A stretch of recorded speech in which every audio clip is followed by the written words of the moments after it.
Good evening, ladies and gentlemen. How are we getting on? Welcome to a brand new Fallout 76 video. So, today we're going to take a look at a few spooky best builds. And yes, I am well aware that Halloween has been and gone, but, well, this seems like no excuse to let the spooky get away to me, so we're going to do this anyway. And why not? There's some really, really cool builds to dive into today, so without too much further ado, let's get stuck in. Okay, so first up, we have a build coming from... Gomi, who is down by the Wayward here. And this is an interesting starting point, combining the Appalachia sort of modern home, sort of variation of the prefab from the start of Fallout 4, with a Halloween build, which makes for an interesting contrast and works, well, frankly, better than you might think, actually. This spot is definitely a challenge to work with. It is... anything but flat, but they've pulled together some pretty cool bits and pieces. A couple of bits and pieces floating here and there, which is... yeah, it's not the ideal, but it is occasionally somewhat inevitable in 76, as our options for sinking things down are not as varied as we might like, or effective. We've got some cool decoration out front here, and definitely some epic spooky vibes. And I'm assuming these bats, or moths, or whatever they're supposed to be, are coming off that lectern there, but I don't have it, so I can't be entirely sure. I would have liked to have had them for my Halloween build, but what can we do? I think I managed spooky enough anyway. We'll head on inside. We do have a bit of an interesting contrast between the very clean prefab and the rustic Halloween look here, but lots of detail goes a long way in setting the theme, and then the foundation becomes less apparent that way.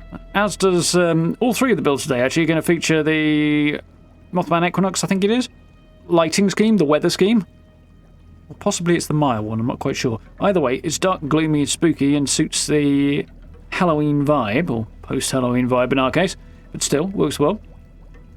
A few little bits and pieces of additional Halloween decoration here. Like, I don't get to use these... well, I won't call them charms, but not those bone-hanging things that the name of which is now escaping me, because of course it is. The trap things, but they do make for a good spooky vibe.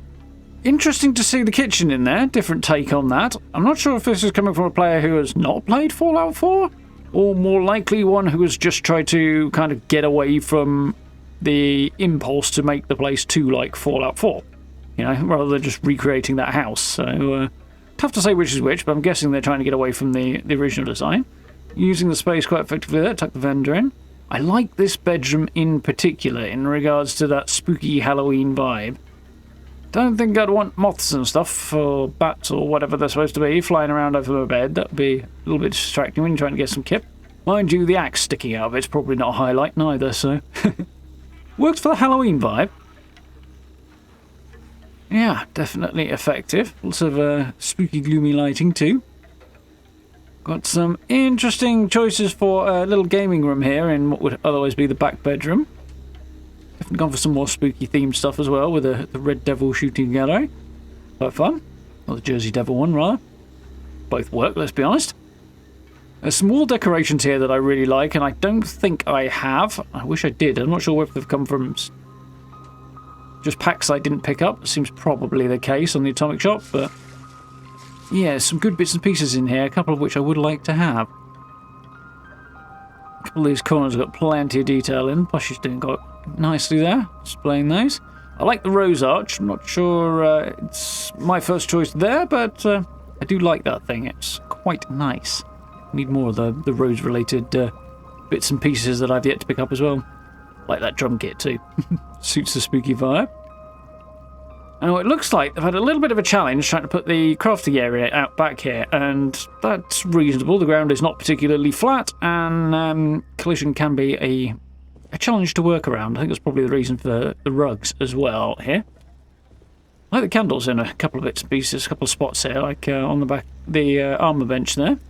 And the burning snowman right there in the corner looks cool too. Yeah, if you're trying to put something like foundations next to a prefab like this house, and especially if you're trying to work with awkward terrain, the play usually is to put the foundations in first and then try and move your prefab towards the foundations as opposed to the other way around, because the collision tends to be a little bit more forgiving that way around. Using rugs to good effect there to kind of ease the traversal, which is always handy. Yeah, that's usually the best bet. That and find a flatter bit of ground to work on does help too, because yeah, certainly making life a little bit more challenging for yourself if you're working with very uneven ground like this. Yeah, all in all, a strong start, and definitely gets the mood for sure. It's an ominous, especially the front approach here to the house. Has that ominous vibe. Definitely cool. Some good use of a few very, very cool bits and pieces that don't always fit in as well, so nicely done. Camp number 2, and I might be a little bit biased on this one because Dromi here has built in a location that I've built in before and gone for a somewhat similar vibe. I don't know if it was inspired or a coincidence, but nonetheless, there's a few familiar bits and pieces about this one. There are some significant differences as well. Do like the job that's been done here on the junk walls. Lots and lots of bits of detail and extra texturing and stuff just to thicken up the density of the walls and make them a bit more substantial. It makes for a clearer, more interesting entranceway as well, which is cool. Need some good use of the junk wall pieces. We'll head on inside. Quite a large build, this one, or on the larger side, but definitely combining the Raider with the Halloween stuff makes for a good spooky effect. And again, we've got that spooky atmosphere coming from the weather machine. It goes a long way towards creating a vibe, that, for sure. I do like that scarecrow with a pumpkin head as well. It's one of my favourites, that one. Nice little seating area around the fireplace here. I think this is a Raider fireplace, isn't it? Wouldn't mind having that myself. And we'll take a little swing up the tree house here. It's not a bad little prefab, this one. Getting up and down it is a little difficult on that corner. Your head does get a little stuck sometimes, but it works. You can build, well, you can decorate out in here. Nothing in there, unfortunately, today, but you can definitely make some interesting spaces in there. It needs a little bit of patience to decorate that thing. My theory here is that this one started out with the crafting space, which we'll see in a minute, and then built out from there, and has probably gone a little bit large. We'll see the spot that Stephen Scarberry, the Mothman cultist camp ally, is hanging out in, and I think maybe if he'd been moved in somewhere else and the whole thing had been made a little bit smaller, then budgetary considerations might not have been quite as much of a stretch. It's the eternal challenge for 76, well, for general base building in most games, to be honest, is that budget or capacity limit. This structure, I really like how it's come together, and for this one camp and for the next one as well, the lighting does a lot of work to hide where contrasting pieces don't always sit next to each other well. Normally I'd say yes, absolutely love the mixed materials. Gonna say it again, actually, I think it looks great here. But sometimes the transition can be too jarring. It's just the nature of the big square blocky pieces that we have to work with. But the dim lighting kind of takes the edge off that quite a lot, and it works really nicely. And creates a very ramshackle and kind of creepy vibe, which is cool. Some good stuff around the table in there as well that I liked. Desk in there, good bit of merge work.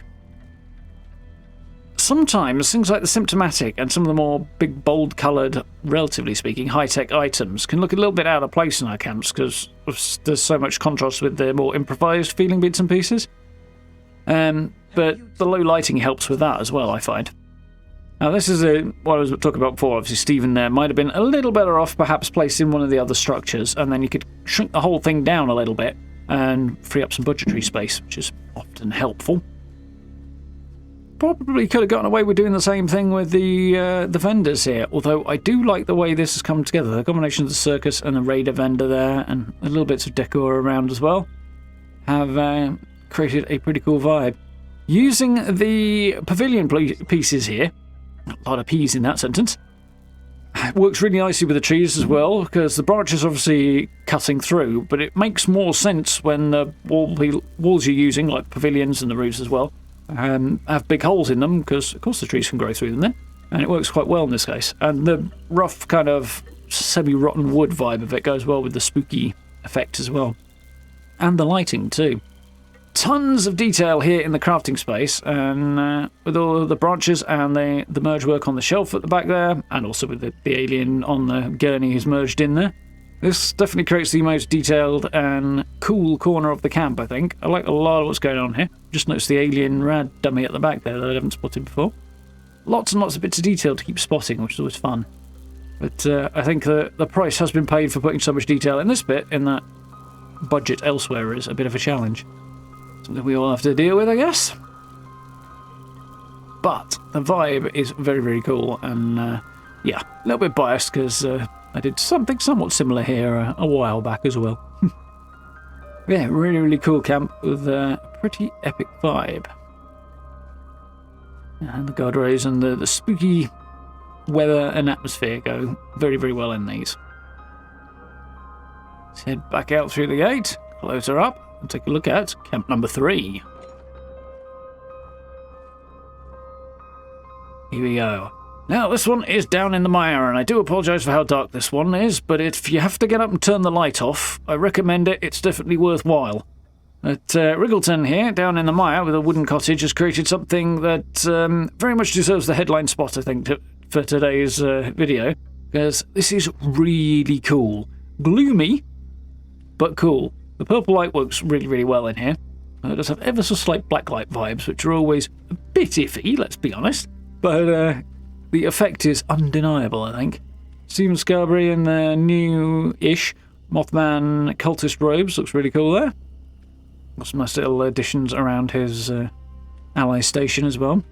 If we have a look at the structure here, what's been done is really, really cool. You've got most of a house, or half of a house, something like that.